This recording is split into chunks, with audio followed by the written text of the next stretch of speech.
Barakallahu feekum wa jazakumullahu khayra. Let's continue in this excerpt from As-Sirat Al-Mustaqim. It's just the section of blasphemy called Aqsam al-Kufr, the divisions of blasphemy. And we've gone through the blasphemy of the heart, the blasphemy of the actions, and the blasphemy of sayings. Ameen wa iyyakum. And technically, we're still under the blasphemy of sayings because the author didn't put a new title yet. Yani, the author here, he says, Al-Kufr al-Qawli, the blasphemous saying is kaman yashtimullah, like insulting Allah, etc., etc., etc. He goes on and on here. Rahimahullahu ta'ala. Until he gets to here, and this title is not from the book originally. So the way the Shaykh wrote his own book, there's no title here. So it's still under sayings of blasphemy. And he says, may Allah tabaraka wa ta'ala have mercy upon him. وَيَكْفُرُ مَنْ يَسْتَحْسِنُ هَذِهِ الْأَقْوَالَ وَالْعِبَارَاتِ. Anyone who deems these sayings and expressions good blasphemes all of what passed. Who deems any of the blasphemy here good blasphemes. Where is the place of deeming? What's the place of deeming? The place of deeming is the heart.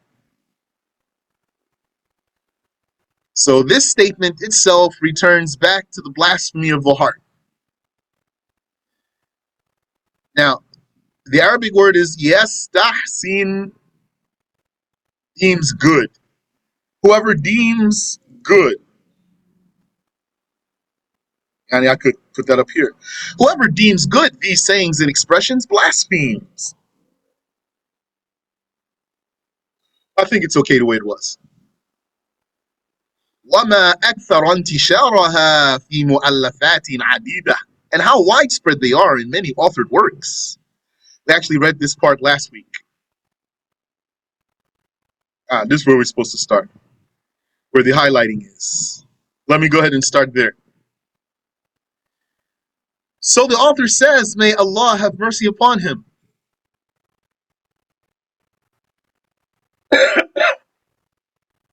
وَلَا يَكْفُرُ مَنْ نَقَلَ عَنْ غَيْرِهِ كفرية حصلت منه من غير استحسان لها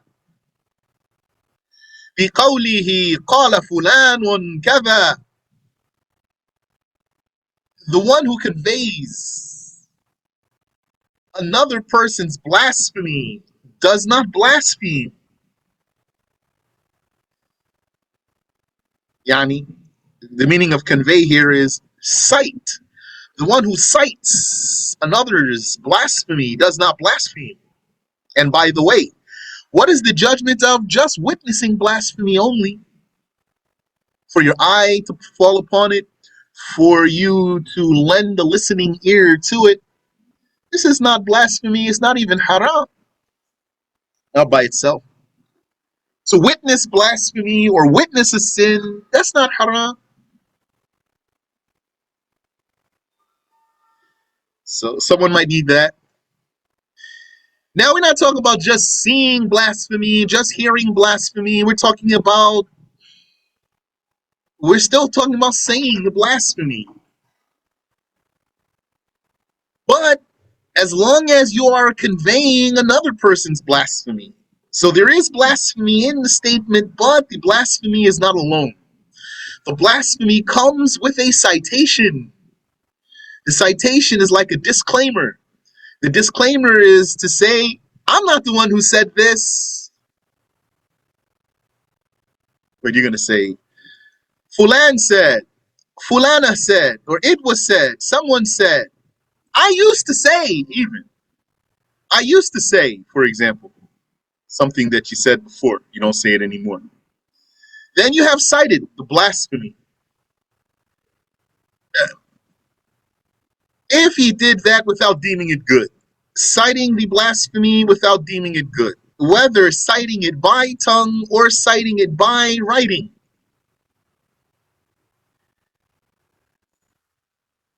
Whether citing it by tongue or citing it by writing. Either way, it's valid. That's a valid way to prevent the blasphemy from getting to you. Even if you write the citation and then say the blasphemy verbally, or if you say the citation and then write the blasphemy, like right now I could say, if someone were to say and then type the blasphemy, then it's not going to be blasphemy on my part.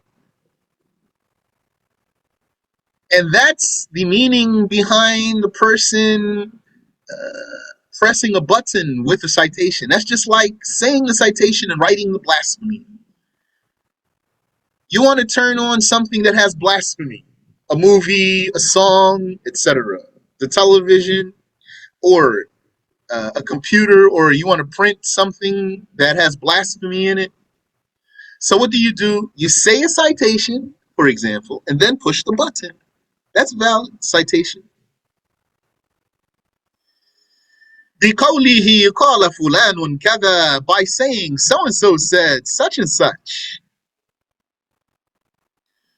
وَلَوْ أَخَّرَ الصِّيغَةَ قَالَ إِلَى آخِرِ الْجُمْلَةِ فَيُشْتَرَطُ أَنْ يَكُونَ فِي نِيَّتِهِ ذِكْرُ أَدَاةِ الْحِكَايَةِ مُؤَخَّرَةً عَنِ الْابْتِدَاءِ. If someone delays the words he said, or the expression sigha, which is the citation. If someone delays the citation, which is he said or anything like that, to the end of the statement or until the end of the statement, meaning the person said the blasphemy first and then came with a citation, it is a condition that he already intended mentioning the citation after the statement. Yes, very important here. What's not this case? What's not this case is someone who says blasphemy realizes after he said it what he just did to himself, and then he says, they say. That's not going to help. Because he said the blasphemy deliberately without a citation. He did not even mean to cite it. And it wasn't until he paid attention to what came out of his own mouth that he wanted to rush and say, they say. That's not valid. In that case, the person would blaspheme. Any question here? Also, what's a valid citation? The URL or the name of who's broadcasting. Like you open up the website, YouTube, it says YouTube there. I'm not talking about the URL. The URL itself is enough. But also on the screen says YouTube there. That means they are saying we take credit for what's being generated on your machine now. We are the producers of that. Also, what's valid citation? The credits of a movie or a TV show. Those credits are before and after. But in that case, you need to let the credits roll. If you want to rely on the credits, you need to let the credits roll. The name of the document, where's the file itself. The name is misspelled. Okay, barakallahu fikum. I'll fix that inshallah. So then the Shaykh, he started with actually a new title. That's from him. ما يستثنى من الكفر القولي. What is exempted of blasphemous expressions? قال يستثنى من الكفر اللفظي. He said, excluded from the blasphemous expressions is, and notice he used two different words here. One time he said al-kufru al-qawli. The other time he said al-kufru al-lafzi. Same meaning though. A qawl is a saying, a lafz is an expression. Yani a pronunciation. Yani the word qawl is broader than the word lafz. A lafz is a pronunciation. A qawl doesn't have to be a pronunciation. Yani that's why it's valid to say that Allah has an eternal qawl saying. And it's blasphemy to say that he has an eternal lafz, because that would mean he has an eternal pronunciation. يستثنى من الكفر اللفظي حالة سبق اللسان. Exempted from the blasphemous expressions is the case of the slip of the tongue. أي أن يتكلم بشيء من ذلك من غير إرادة. That is to say any of that type, anything of that type, anything of the sort. To say anything of the sort without will. I like the sort now more. Meaning of the sort of what we have already passed, what we have already covered. To say anything of the sort without will, meaning he didn't want to say that. بل جرى على لسانه ولم يقصد أن يقوله بالمرة. Rather, it ran on one's tongue while he did not intend to say it at all. Okay, that's clear. You know the hadith of the man who was in the desert with his animal, and his animal had all his supplies, and then his animal ran away, and then he sat under a tree to wait for death, and then he opened his eyes to find his animal right there over him, and so he said, "Oh Allah, you are my slave and I am your Lord." He was so happy that his tongue slipped and he reversed what he meant to say. So there's no blasphemy here. And also, what's like a slip of the tongue? Very important. What's like a slip of the tongue is something that rolls off of one's tongue habitually. What rolls off of the tongue habitually?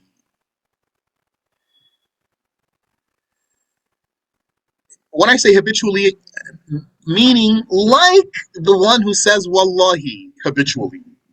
That's the standard there. What rolls off the tongue like how someone says wallahi habitually? Very important. Sometimes profanity is like that.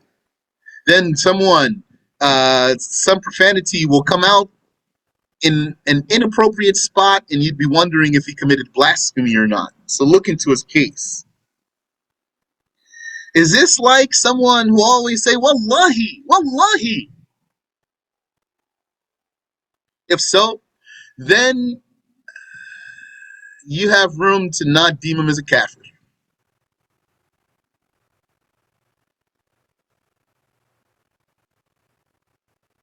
Also, what's like this slip of the tongue?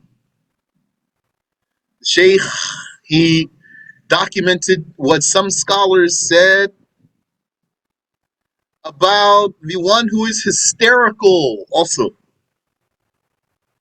Yani, the one who's hysterical is like that one who was elated. Or he was hysterical actually, Yani, but hysterical from happiness.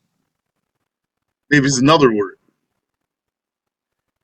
That one that I just told you about who lost his animal in the desert. He was so Yani, so happy that his tongue slipped. Likewise, someone, he could be hysterical, but I mean now so stressed, so scared. Like he got shot. Now he is rambling. He's talking. Help me. What? He's talking. He's talking. He's saying, calm down, calm down. Okay, relax, relax, relax. We're gonna get some help for you. And he's rambling, and maybe you say something. Don't rush here to deem him as a kafir. If he said something that's blasphemy, might be like having a slip of the tongue because of he's not having a grip on himself.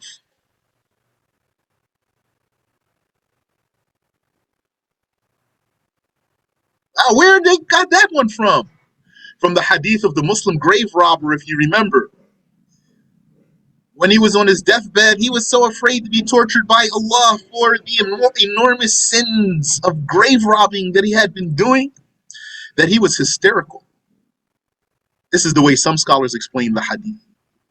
And he said, لَإِن قَدَرَ اللَّهُ عَلَيَّ لَيُعَذِّبَنِّي عَذَابًا, etc. He said,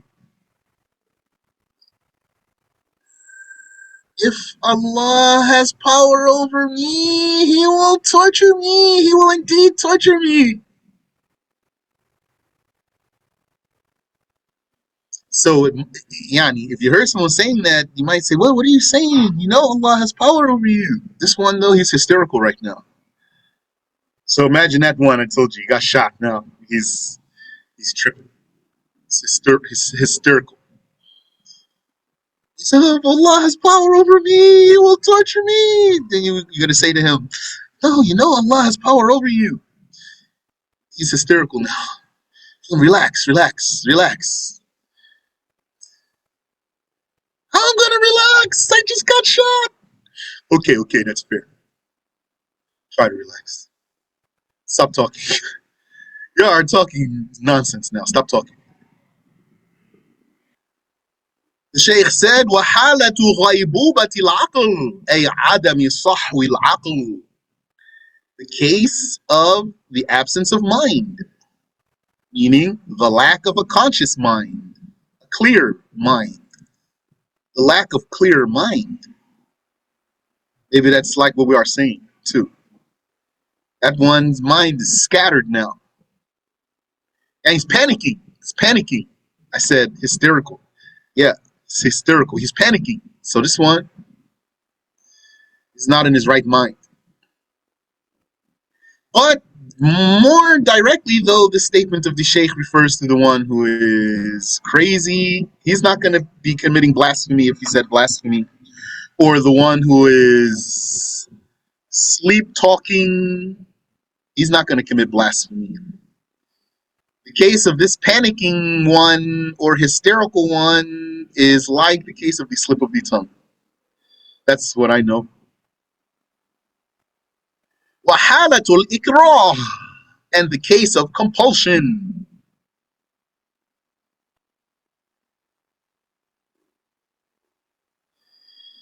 فَمَنْ نَطَقَ بِالْكُفْرِ بِلِسَانِهِ مُكْرَهًا بِالْقَتْلِ وَنَحْوِهِ وَقَلْبُهُ مُطْمَئِنٌ بِالْإِيمَانِ فَلَا يَكْفُرُ. Thus, anyone who utters blasphemy with his tongue under the threat of death or the like, while his heart is tranquil with faith, does not blaspheme.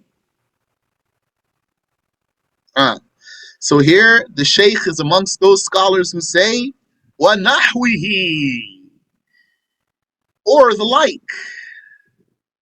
And some scholars don't put that addition. They just say the threat of death. SubhanAllah. Now I have to be so careful in what I say. Not just because we're going over blasphemy now. Yes. That's not why, though, I'm saying that. Because, I try really hard to be so clear so that everything is crystal clear and the devil has no room to make a person doubtful or confused. SubhanAllah, gave lesson and devil managed to find for someone something. So he pulled the question out from something I said. La hawla wa la quwwata illa billah. So I have to be so careful and not say some things. Just so that no one, yeah, even if it's beneficial for a lot of people, so that no one, that one weakling is weakling. He's weak in knowledge, weak in comprehension, and or weak, and he weak in knowledge and or weak in comprehension. So then he'll find something. The devil will find for him, so he can ask about it. So, وَنَحْوِهِ, or the like. Some scholars don't say or the like, they just say under the threat of death. But what is or the like, according to the Shaykh Rahimahullah? Or the like is what leads to death, like for one's hands and feet to be amputated.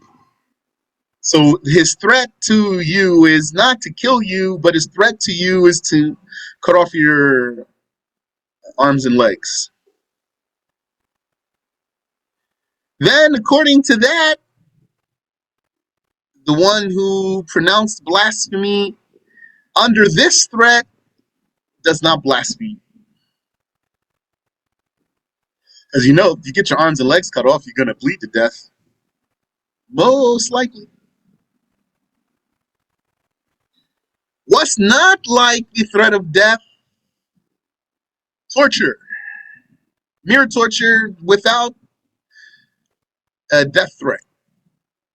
Then you do not have permission to pronounce blasphemy to stop the torture. Or rape.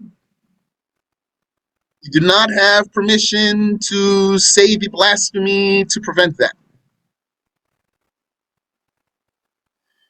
Or saving someone else's life, even the life of your child, or someone else's chastity, the chastity of your wife or daughter. You do not have the permission to utter the blasphemy to save them. Sheikh Samir told us one time, I told him, I saw something, a guy, he was being tortured, a Muslim, a man, he was being tortured by maybe some American soldiers, he said. They were beating him with the butt of the rifle. Beating him with the butt of the rifle. So this is torture. Until he said blasphemy, he said what they wanted him to say, so they would stop torturing him. So Sheikh Samir, he said, not like this. And he said, and anyway, after they hit him so many times, he won't feel it anymore.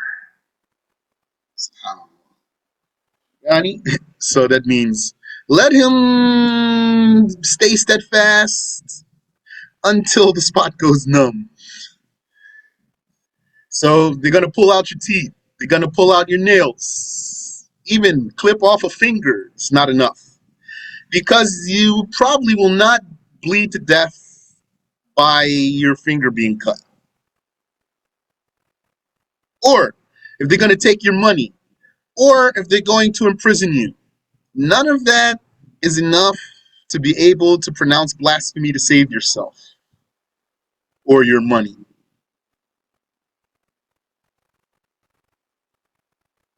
Although that's enough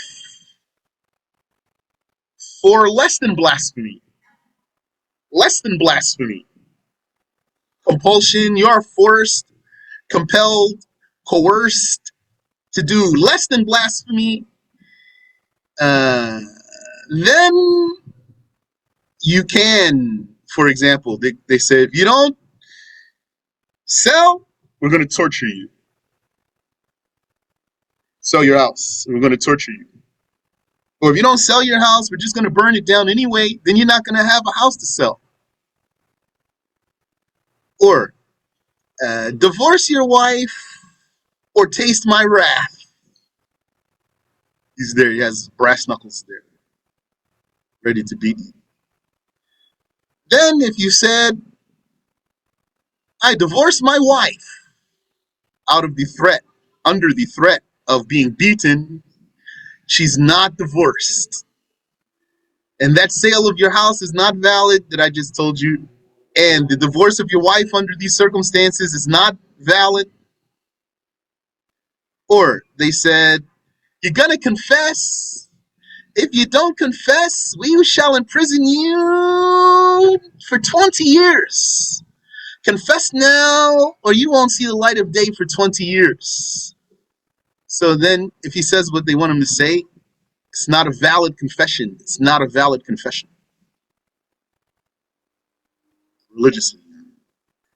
In all those cases of having your money confiscated or being tortured or being imprisoned for less than blasphemy, yes, or to divorce your wife. But for blasphemy, no. Only the threat of death, and some scholars say, and the like. وَقَلْبُهُ مُطْمَئِنٌّ بِالْإِيمَانِ. Whoever utters blasphemy with his tongue under the threat of death or the like, while his heart is tranquil with faith. And it's only his tongue displaying the blasphemy, and his heart, though, hates what his tongue says. He does not blaspheme. And the blasphemous action has the same judgment, meaning the threat is not for you to say blasphemy, but for you to do blasphemy. The threat is, for example, to bow down to this idol, or else they're going to cut your head off. So if you bow down to the idol, and of course the threat has to be credible, then you don't blaspheme.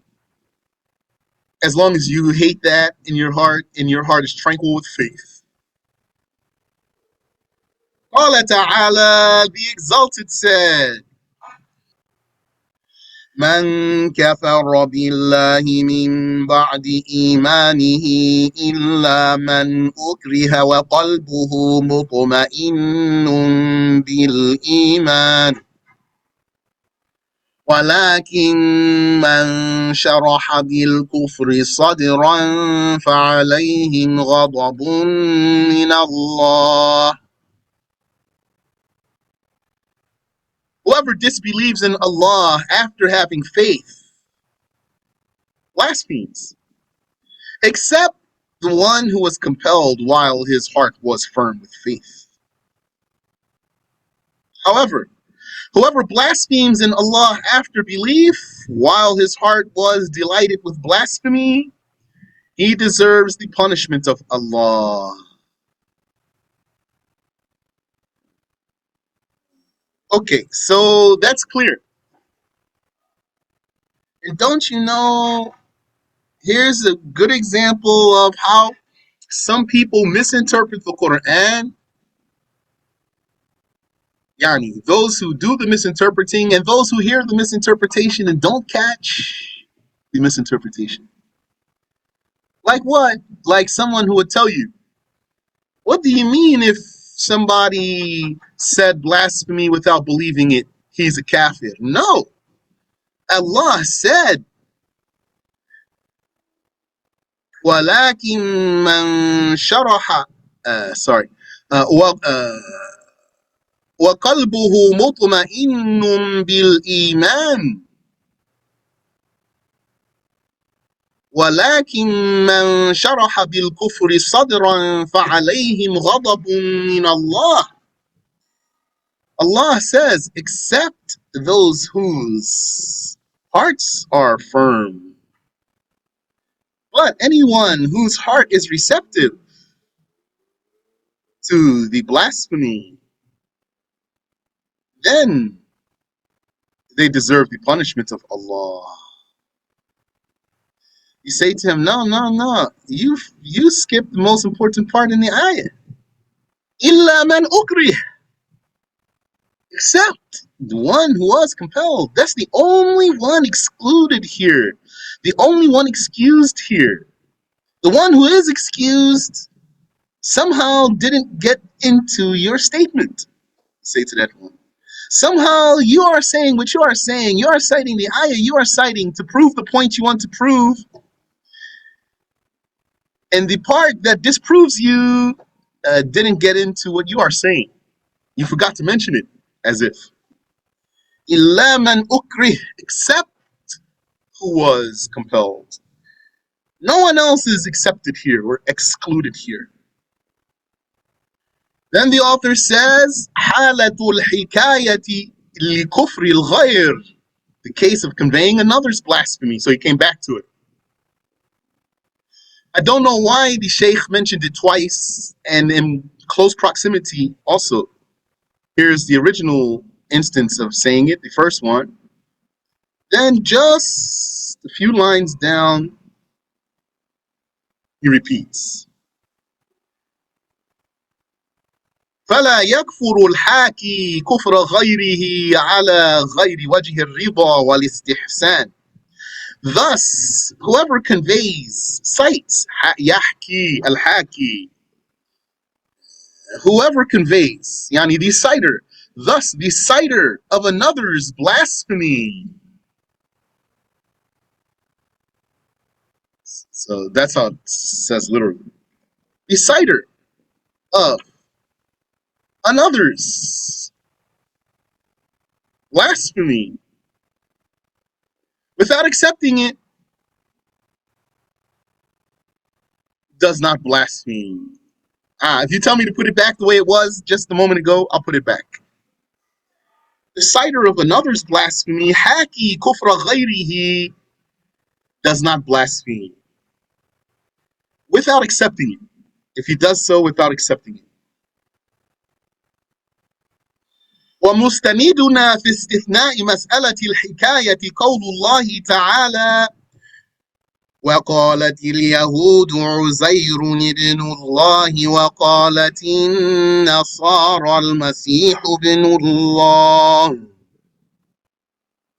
Our reference for excluding the case of citing another's blasphemy, the case of citation, so I want to say it that way too. Our reference for excluding the case of citation is the saying of Allah, the exalted, that I just recited for you, which means the Jews said Ezra is the son of Allah, and the Christians said the Masih is the son of Allah. So the point is that the statement of blasphemy did not come without a citation.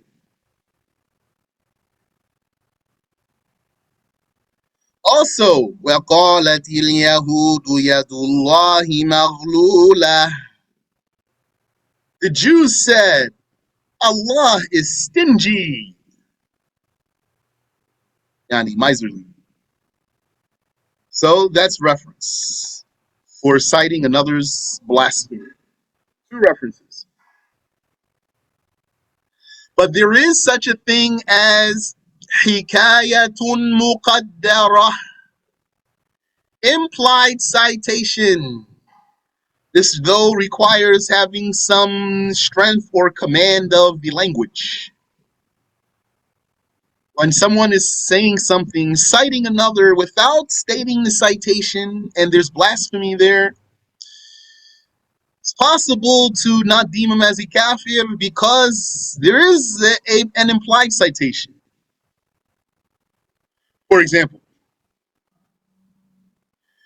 some Christians said Jesus is the Son of God. And then a Muslim said, and what he means is to display the ridiculousness of the statement and really the wrongness of it, and he doesn't believe it, and he doesn't agree, and he doesn't accept it, but he says, after the Christian says, Jesus is the Son of God, the Muslim says, Jesus is the Son of God.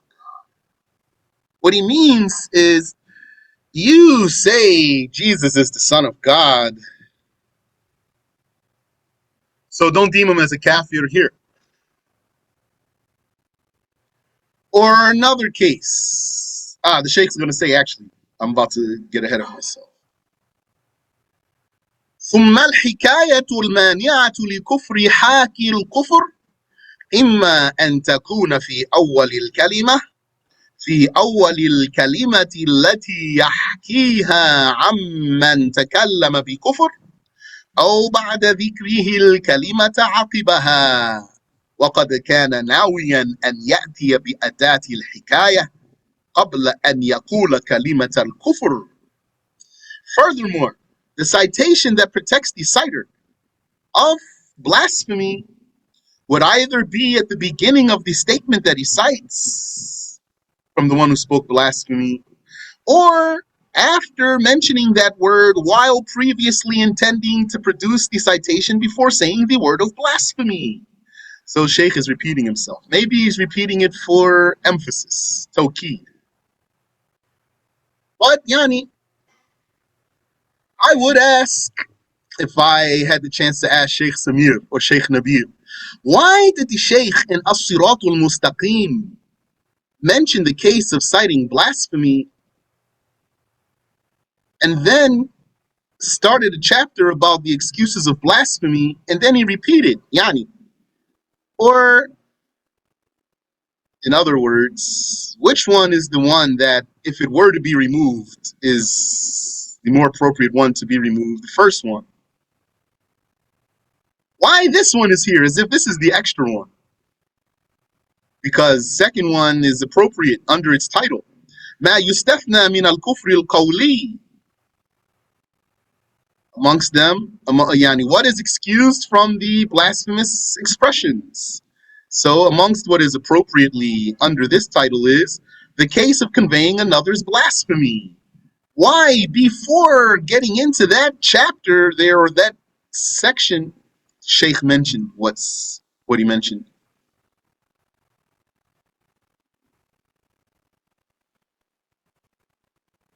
But there does appear to me something, which is that all of what's before that, what you call extra one, which is the first one, these are statements of blasphemy, of all kinds of statements, having various cases in them. The Shaykh selected those cases, those examples, the Shaykh selected those examples for the cases that they contain. Then, after he mentioned all the examples that he wanted to mention,